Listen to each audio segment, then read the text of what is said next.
Assalamualaikum warahmatullahi wabarakatuh. Temenin aku dulu yuk buat unboxing perintilan dapur baru.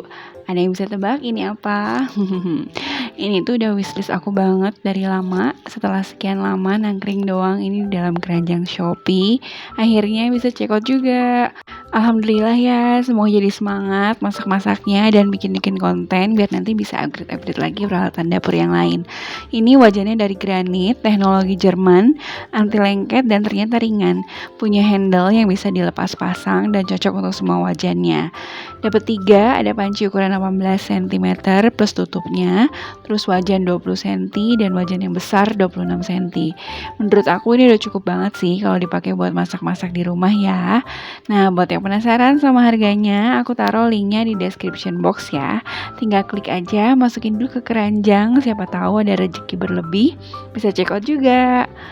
Dan ternyata di luar hujan. Aduh, ini hujannya lumayan deras setelah sekian lama Bandung gak diguyur hujan. Dan sesuai dengan judul videonya, seperti biasa di awal bulan aku selalu menyempatkan untuk bikin budgeting bulanan. Gak kerasa ya, ternyata sekarang tuh udah bulan Juni loh, udah di pertengahan tahun 2023. Yang artinya bulan depan sudah banyak pengeluaran-pengeluaran buat anak-anak masuk sekolah ya.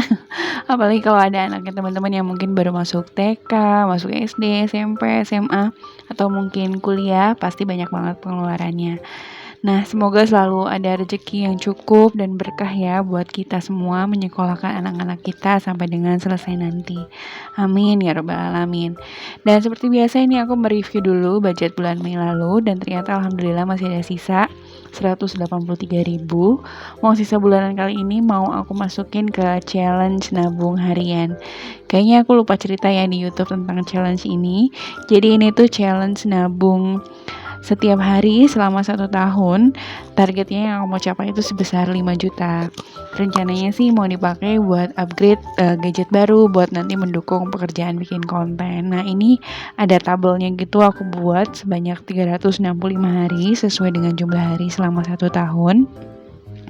Angka-angkanya tuh random aja, pokoknya totalnya semuanya 5 juta. Dan ini harus diisi setiap hari, mulai dari angka 5.000 sampai 20.000 kalau nggak salah ya yang aku bikin ini. Dan alhamdulillah sampai hari ini tuh masih lancar progresnya. Nggak kerasa sih ya udah hampir setengah jalan dan mudah-mudahan aku berdoa banget sih bisa selesai lebih cepat daripada target. Amin.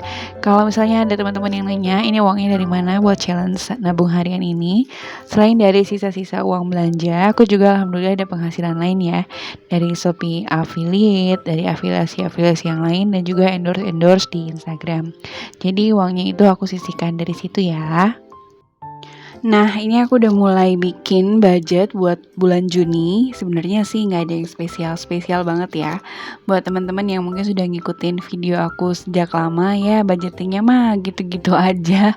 Cuma memang sudah 3 bulanan berjalan ini aku pakai metode budgeting mingguan untuk belanja rumah tangga, jajan, hiburan, dan alhamdulillah ternyata sangat berhasil sekali di aku. Jadi aku gak ngerasa kewalahan mengelola uangnya. Dari yang tadinya aku harus kelola uang buat 30 hari, sekarang aku cuma harus kelola uang buat 7 hari aja. Dan jujur sekarang aku tuh udah jarang banget mencatat pengeluaran, apalagi kayak pengeluaran belanja ke warung, jajan anak-anak, itu sama sekali nggak aku catat ya, karena selama uang 1 minggu masih ada ya berarti masih aman gitu. Nah, kecuali kalau misalnya ada pengeluaran yang besar ya, kayak misalnya kemarin buat lebaran gitu, itu aku catat lagi sekaligus nanti juga mungkin catatan lebaran yang tahun ini bisa jadi pertimbangan biaya juga buat lebaran tahun depan. Oke, kita mulai ya bikin budgeting bulan Juninya. Jadi buat informasi, aku hanya mendapatkan uang bulanan dari Pak Suami. Pak Suami itu tetap pegang uang sendiri untuk kebutuhan pribadinya dia. Nah, ini pertama biasanya aku pisahkan dulu untuk giving ya. Giving ini tuh ada buat sedekah, buat zakat, dan juga buat keluarga. Alhamdulillah semenjak menjalankan budgeting ini jadi bisa selalu menyisihkan uang buat kepentingan akhirat kayak gini ya. Mudah-mudahan jadi pelancar rezeki keluarga kami juga. Amin ya robbal alamin. Terus aku juga sisihkan untuk tabungan wajib. Ini ada untuk dana darurat, dana pendidikan, dana pensiun, juga ada untuk investasi.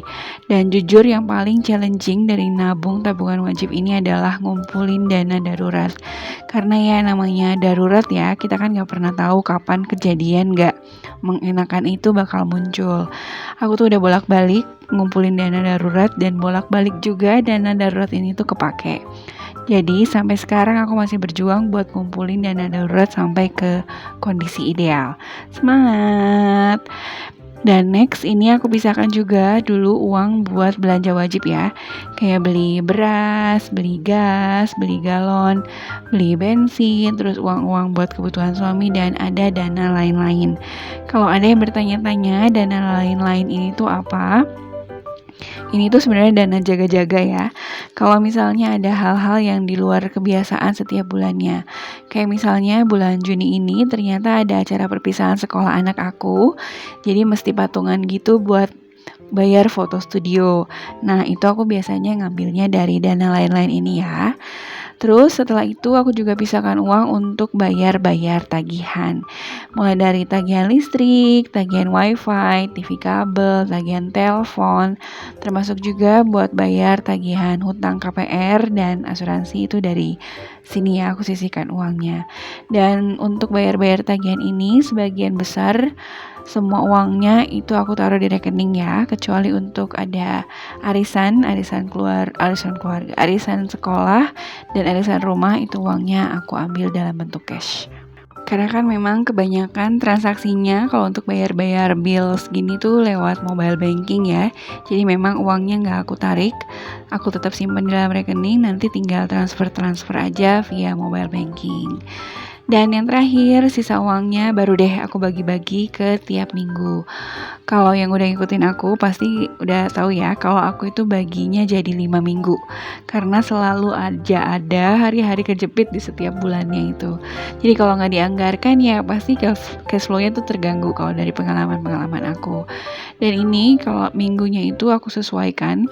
Kayak bulan Juni ini minggu pertama yang sedikit ya. Jadi minggu pertama itu cuma 400.000, minggu kedua 750.000, minggu ketiga 600, minggu keempat 600, minggu kelima 500. Nah, sudah selesai semuanya. Alhamdulillah. Biasanya yang aku ambil dalam bentuk cash itu adalah uang yang untuk belanja mingguan ini ya, teman-teman. Karena kan emang kebutuhannya banyak dipakai buat keperluan rumah ya, belanja ke warung, beli sayur, ikan, ayam gitu-gitulah. Terus buat belanja ke supermarket. Nah, ini aku jadi keinget, jadi sekarang aku tuh nggak ada istilah belanja bulanan ya. Jadinya adanya belanja mingguan.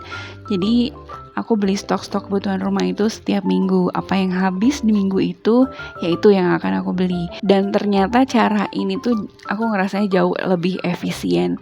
Aku ngerasa aku nggak stok berlebih gitu kebutuhan-kebutuhan rumah kayak sabun cuci piring, sabun mandi, deterjen, termasuk juga kayak tepung, kecap, saus botolan, minyak. Itu pokoknya aku kalau masih ada yang nggak beli, terus kalau udah habis baru beli ke supermarket. Ada nggak sih yang samaan juga sama aku, nggak belanja bulanan tapi belanja mingguan? Dan yang terakhir yang gak kalah penting dan harus dilakukan adalah bikin budget review untuk mengetahui pengeluaran actual kita selama bulan berjalan. Nah, buat yang awal-awal masih belajar budgeting, ini tuh penting banget karena dari budget review ini kita bisa tahu pengeluaran kita itu udah kemana aja. Kalau misalnya lagi boros nih, kita bisa cek borosnya di mana dan itu bisa direview buat bulan depan supaya bisa lebih hemat lagi. Atau justru ya memang nggak bisa dihemat lagi, budgetnya yang justru harus ditambah karena memang kebutuhannya harganya sudah pada naik semua. Dan ini dia moment of happiness, lihat dompet penuh sama uang. Sebenarnya aku tuh udah belanja ya untuk minggu pertama kemarin. Jadi itu untuk minggu pertama uangnya sudah kepake, tinggal nota belanjanya aja. Ini aku bisa pisahin untuk minggu kedua, ketiga, keempat, dan kelima. Nah, ini kalau aku kan semua uang mingguannya itu aku ambil semua ya. Terus aku masukin dan pisahin ke dompet-dompet ini. Kalau aku sih alhamdulillah udah bisa disiplin ngambil uangnya ya tetap per minggu sesuai gitu. Nah, kalau misalnya teman-teman merasa belum bisa terlalu disiplin, uang mingguannya bisa diambil secara cash setiap minggu juga ya. Jadi setiap minggu ambil uang sesuai dengan kebutuhan, sisanya boleh ditaruh di rekening aja biar aman, jadi nggak kepake-kepake. Terus ini buat dana darurat, dana pendidikan, dan dana pensiun semuanya langsung aku pisahin ya. Buat dana darurat itu aku taruh di Bank Jago Syariah, dana pensiun dan dana pendidikan itu aku taruh di reksadana yang aku beli lewat aplikasi Bibit. Ada kode referral aku buat teman-teman yang mau download Bank Jago Syariah atau Bibit, lumayan nanti dapat cashback. Ada di kolom deskripsi ya. Dan alhamdulillah ini proses bikin budgeting bulan Juninya sudah selesai. Terima kasih buat teman-teman yang sudah mau klik dan nonton video ini sampai dengan selesai. Mohon maaf kalau misalnya selama di video ada kata-kata yang salah atau kurang berkenan. Mohon diambil yang manfaat aja ya. Wassalamualaikum warahmatullahi wabarakatuh. Bye bye.